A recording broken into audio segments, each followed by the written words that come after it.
music fades, all is stripped away, and I simply come.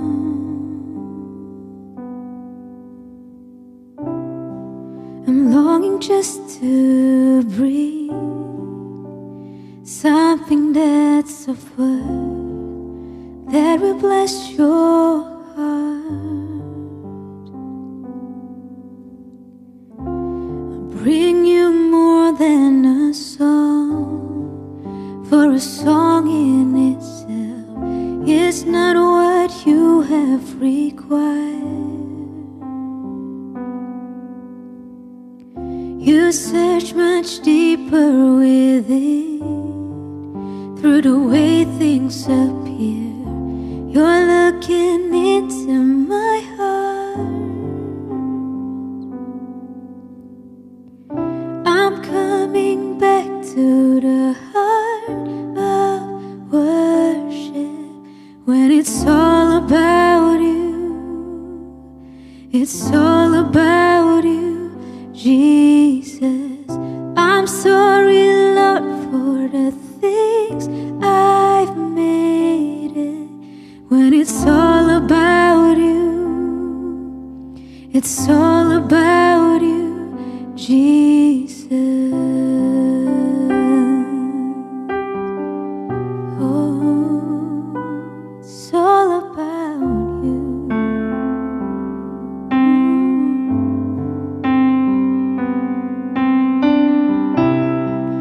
King of endless worth, and no one could express how much you deserve. And though I'm weak and poor, and all I have is yours, every single breath, I'll bring you more than a song, for a song in itself, it's not what you have required. Search much deeper within, from the way things appear. You're looking into my heart. I'm coming back to the heart of worship, when it's all about you. It's all about you, Jesus. I'm sorry, Lord, for the things I made it. When it's all about you, it's all about you, Jesus. I'm coming back to the heart of worship, when it's all about you. It's all about you, Jesus. I'm sorry, Lord, for the things I've made it. When it's all about you, it's all about you, Jesus. Oh, it's all about you. All about you. It's all about you.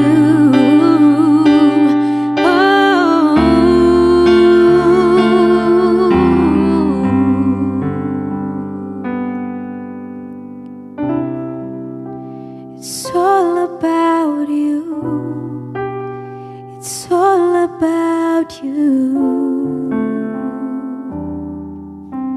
It's all about you, Jesus. It's all about you. It's all about you. It's all about you, Jesus. It's all about you. It's all about you. It's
Jesus,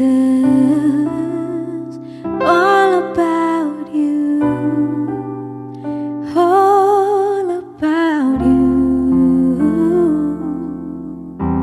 It's all about you, Jesus. It's all about you. It's all about you. All about you, Jesus.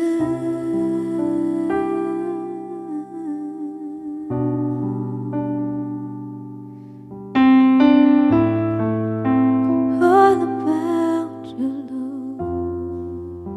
So here I am to worship. Here I am to bow down. Here I am to say that you're my God. You're altogether lovely, altogether worthy, altogether wonderful to me. Here I am to worship, here I am to bow down, and here I am to say that you're my God. You're altogether lovely, altogether worthy, altogether wonderful to me. You're altogether wonderful to me. You're altogether wonderful to me.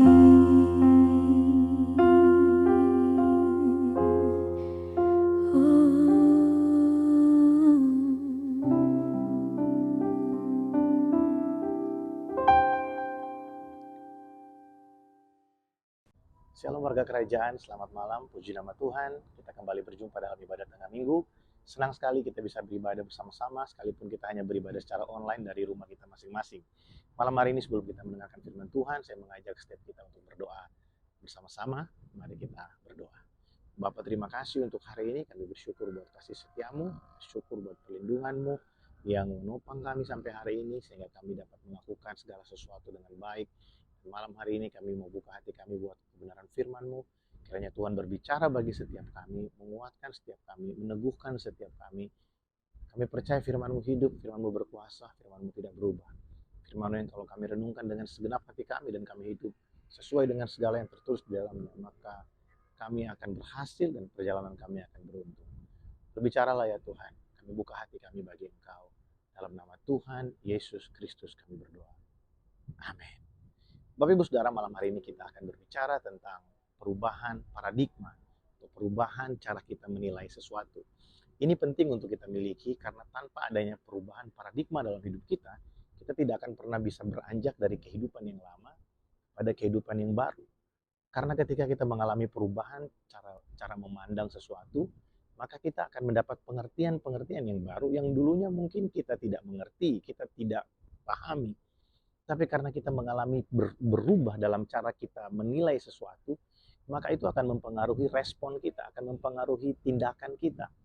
Nah, pengertian-pengertian yang baru itu perlu untuk kita pelajari, saudara. Kita perlu untuk menyelidiki firman Tuhan, mempelajari firman Tuhan. Makanya proses merenungkan firman Tuhan hari demi hari, membaca firman Tuhan hari demi hari itu penting bagi kita. Karena dari sana kita akan mendapatkan pengertian-pengertian yang baru, kita akan mendapat informasi-informasi yang baru. Dan saya percaya waktu kita membaca firman Tuhan dimanapun kita berada, Roh Kudus yang akan memberikan kita hikmat untuk memahami apa yang menjadi maksud setiap firman Tuhan yang kita baca. Saudara, dalam Roma pasal yang ke-12 ayat yang kedua, Rasul Paulus meneruskan apa yang dia sampaikan untuk orang-orang yang ada di Roma. Ya, di ayat 1 dia berbicara tentang memberikan hidup sebagai persembahan Tuhan. Di ayat 2 dia berbicara tentang janganlah kamu menjadi serupa dengan dunia ini, tapi berubahlah oleh pembaruan budimu supaya kamu dapat membedakan kehendak Allah, kamu dapat mengenal, mengetahui kehendak Allah.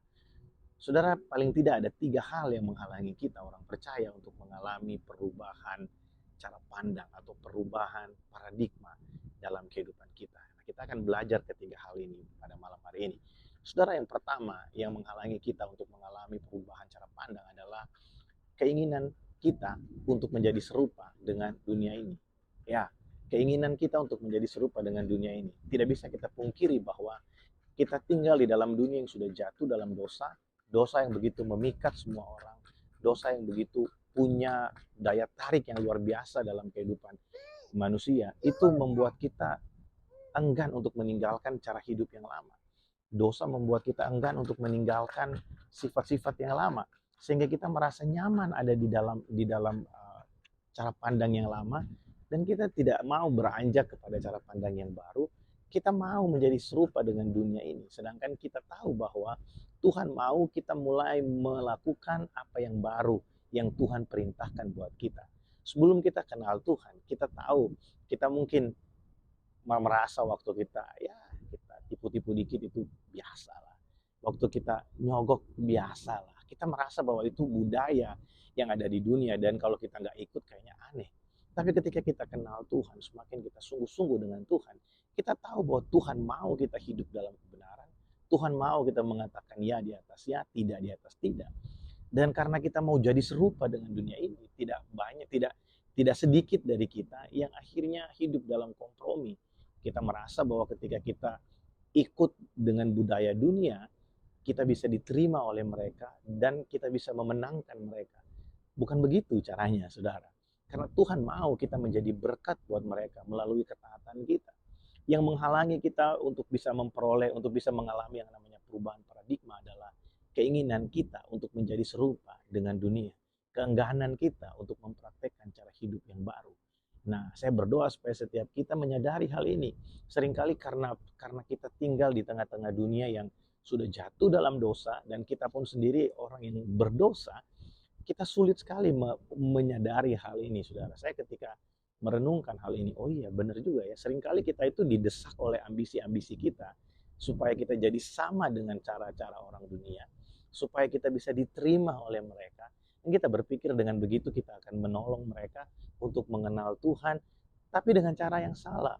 Kalau kita mau jadi berkat buat mereka, kita harus hidup dalam ketaatan. Kita harus hidup dalam ketaatan melakukan firman Tuhan. Kita menjadi contoh tentang, kita menjadi teladan bagaimana kita hidup sesuai dengan firman Tuhan. Nah, yang kedua yang menghalangi kita untuk mengalami perubahan paradigma adalah kita setuju dengan nilai-nilai yang ada di dalam dunia ini. Saudara, kata yang digunakan Rasul Paulus di dalam ayat yang kedua dari Roma pasal yang ke-12, janganlah kamu menjadi serupa. Kata serupa di situ bukan hanya berbicara tentang bentuk yang sama, tapi juga kesetujuan atau satu pemahaman yang setuju dengan apa yang dianggap benar oleh orang-orang dunia. Nah, Tuhan mau kita mulai meninggalkan nilai-nilai yang ada di dalam dunia ini dan hidup dalam nilai-nilai kerajaan Allah. Orang-orang di dunia itu punya prinsip bahwa waktu adalah uang. Sehingga orang bekerja dari pagi sampai pagi, bekerja sepertinya tidak ada waktu untuk istirahat. Tapi buat kita orang percaya, firman Tuhan berkata bahkan sedang tidur pun Tuhan memberkati kita. Kalau buat orang dunia mereka bekerja seperti tidak ada istirahat, maka kita sebagai orang percaya, orang yang kenal Tuhan, orang yang sudah dilahirkan kembali, kita tahu bahwa Tuhan mau kita merawat tubuh ini, karena tubuh ini adalah baitnya, sehingga kita perlu untuk punya waktu kita beristirahat. Kita perlu waktu untuk kita punya rest, untuk kita bisa di-recharge kembali, waktu kita istirahat, waktu kita berdoa, waktu kita bersaat teduh. Saudara, kita harus mulai meninggalkan nilai yang lama dan jangan setuju dengan nilai-nilai itu. Ya, seperti yang di poin pertama tadi, ada banyak sekali nilai-nilai yang ada di dunia ini yang sepertinya sekarang ingin dibawa ke dalam gereja. Saudara, saya ingin menjelaskan buat kita sesuatu, bahwa kekristenan tidak pernah mengajarkan setiap kita untuk kita membuat diri kita ini terlihat sempurna di depan orang, ya, membuat diri kita ini terlihat sempurna di depan orang, seolah-olah kita ini nggak punya kelemahan. Sedangkan Yesus mau kita tampil apa adanya. Seperti Rasul Paulus berkata, justru dalam kelemahan pula kuasa Allah menjadi sempurna. Apa yang membuat kita berbeda dengan orang lain? Apa yang membuat kita berbeda dari dunia? Ya, kita hidup dalam ketaatan. Kita tahu kepada siapa kita percaya. Kita tahu apa yang kita lakukan di dalam firman Tuhan. Itu mengandung janji. Janji yang Tuhan berikan untuk setiap orang yang taat. Itu bukan janji-janji belaka. Tapi Tuhan juga memberikan kepada kita janji untuk memberikan kita kemampuan, kekuatan, supaya kita menjadi pelaku-pelaku firman Tuhan di tengah-tengah dunia ini. Jadi yang pertama yang menghalangi kita untuk kita mengalami perubahan cara pandang atau perubahan paradigma adalah ya kita mau menjadi serupa dengan dunia ini. Yang kedua, kita mungkin setuju dengan nilai-nilai yang ada di dalam dunia ini. Yang ketiga, yang terakhir saudara, yang menjadi penghalang kita untuk mengalami perubahan cara pandang adalah rasa nyaman yang ada di dalam diri kita, yang sudah lama tinggal di dalam dunia dan tinggal di tengah-tengah nilai-nilai yang ada di dalam dunia, yang membuat kita enggan untuk memasuki cara hidup yang baru di dalam Tuhan. Saudara, tanpa adanya perubahan paradigma, ya kita tidak akan pernah beranjak dari hidup yang lama. Dan seringkali karena kita udah nyaman dengan budaya yang ada di sekeliling kita, budaya yang kita tahu mungkin tidak menyenangkan hati Tuhan, kita sudah nyaman dan kita merasa bahwa kita nggak perlu lagi untuk pindah atau beranjak ke cara hidup yang baru. Itu menghalangi kita untuk punya perubahan dalam cara kita memandang segala sesuatu. Saudara, saya juga mengalami hal yang sama. Ketika ada dalam satu komunitas, lingkungan yang ya sangat jauh dari Tuhan, atau mungkin dekat sama Tuhan, tapi hidup dalam kemunafikan, hidup dalam dosa, hari Minggu melayani, tapi Senin sampai Sabtu melakukan yang tidak berkenan di hadapan Allah. Kita juga akhirnya menjadi orang yang suam-suam, orang yang munafik akhirnya. Karena kita pikir, mereka bisa, kenapa saya enggak? Kenapa saya harus beralih dari cara hidup yang ini ke cara hidup yang baru? Kenyamanan-kenyamanan itu menghalangi kita untuk kita bisa berubah dalam cara kita menilai segala sesuatu. Saya berdoa biarlah dengan memahami hal ini adalah strategi yang dipakai oleh iblis untuk membuat kita tidak mengalami perubahan dalam hidup ini. Dia membuat kita mau atau punya keinginan yang kuat menjadi serupa dengan dunia ini. Dia membuat kita setuju dengan nilai-nilai yang ada di dalam dunia ini. Dan dia membuat kita nyaman untuk tinggal di dalam nilai-nilai yang sudah ada dalam dunia ini. Iblis tidak akan membiarkan kita dengan mudah mengalami perubahan cara pandang. Oleh sebab itu dia berusaha dengan segala cara supaya kita stuck dalam pertumbuhan rohani kita. Dan saya berdoa dengan kita mempelajari ini, dengan saudara mendengarkan ini, saudara mendapatkan sesuatu dan saudara sadar bahwa ternyata selama ini memang iblis mau supaya kita ini tidak mengalami perubahan. Sebab itu kita perlu untuk bertindak. Gimana caranya? Nah, itu yang disampaikan Rasul Paulus di ayat yang pertama. Ketika kita mempersembahkan tubuh kita sebagai persembahan yang hidup di hadapan Allah. Saudara, siapa yang memberikan kehidupan buat kita? Kita ini sudah mati karena dosa dan pelanggaran kita, firman Tuhan berkata. Kita sudah mati karena dosa dan pelanggaran kita.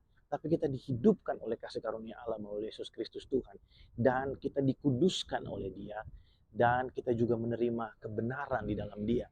Saudara, waktu kita memberikan diri kita sebagai persembahan di hadapannya, maka Tuhan berkuasa atas kehidupan kita. Saudara, waktu kita mempersembahkan tubuh ini, itu berarti kita sedang menyerahkan hak atas kehidupan kita kepada Tuhan. Waktu kita menyerahkan hidup ini kepada Tuhan, kita sedang berkata, Tuhan, lakukanlah kehendak-Mu. Waktu kita menyadari bahwa persembahan ini adalah persembahan yang hidup, yang sudah dihidupkan oleh Allah, berarti kita yang lama sudah mati. Sekarang kita hidup dalam hidup yang baru. Saya beberapa kali berjumpa dengan teman-teman lama saya di Jakarta. Nah, saya berkata buat mereka, Edward yang dulu kamu kenal, Daud yang dulu kamu kenal, itu udah mati. Sekarang ini kamu berjumpa dengan Edward yang baru, dengan Daud yang baru, yang hidup di dalam Kristus. Saudara, kita perlu memahami betul bahwa dua ayat ini sangat berkaitan. Waktu kita mempersembahkan tubuh kita kepada Allah sebagai persembahan yang hidup, kudus, yang berkenan di hadapannya, kita sedang memberikan diri kita untuk diproses Allah supaya kita mengalami pertumbuhan atau perubahan cara pandang dalam kita melihat segala sesuatu. Karena ketika cara kita melihat segala sesuatu berubah, maka respon kita, cara hidup kita pun akan berubah. Biarlah apa yang kita pelajari malam hari ini menjadi berkat buat setiap kita. Saya berdoa apapun yang sedang saudara hadapi hari ini, saudara memperoleh kekuatan yang baru, penghiburan dalam Yesus Kristus Tuhan. Mari kita berdoa bersama-sama. Tuhan, terima kasih buat malam ini, kami bersyukur buat kebaikan-Mu, buat kasih setia-Mu. Kami sudah Pelajari Tuhan bahwa iblis selalu punya cara untuk membuat kami kehilangan kemauan untuk kami menjadi serupa dengan Engkau, untuk kami mengalami perubahan paradigma. Tapi kami bersyukur malam hari ini kami boleh belajar bersama-sama, dan kami menyerahkan seluruh hidup kami supaya Engkau campur tangannya Tuhan, dan kami boleh mengalami perubahan paradigma dalam pengiringan kami kepadamu. Berkati umat-Mu dimanapun berada ya Tuhan.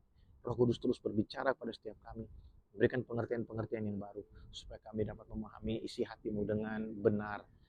Hamba-Mu terbatas dengan segala persiapan yang ada.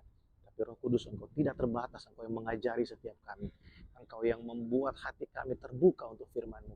Malam hari ini aku berdoa ya Tuhan, biar setiap kami yang ikut ibadah malam hari ini, kami diubahkan, hati kami dilembutkan, untuk kami bisa meninggalkan cara hidup yang lama, dan kami masuk dalam cara hidup yang baru, budaya kerajaan Allah.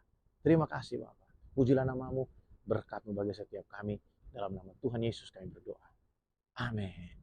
Puji nama Tuhan. Bapak Ibu Saudara, saya mengingatkan setiap kita untuk mengikuti ibadah doa fajar hari Sabtu nanti live pukul 5.30 pagi melalui YouTube channel ini, dan juga sampai jumpa di hari Minggu yang terakhir di bulan Juli ini. Tuhan Yesus memberkati setiap kita. Selamat malam. Shalom.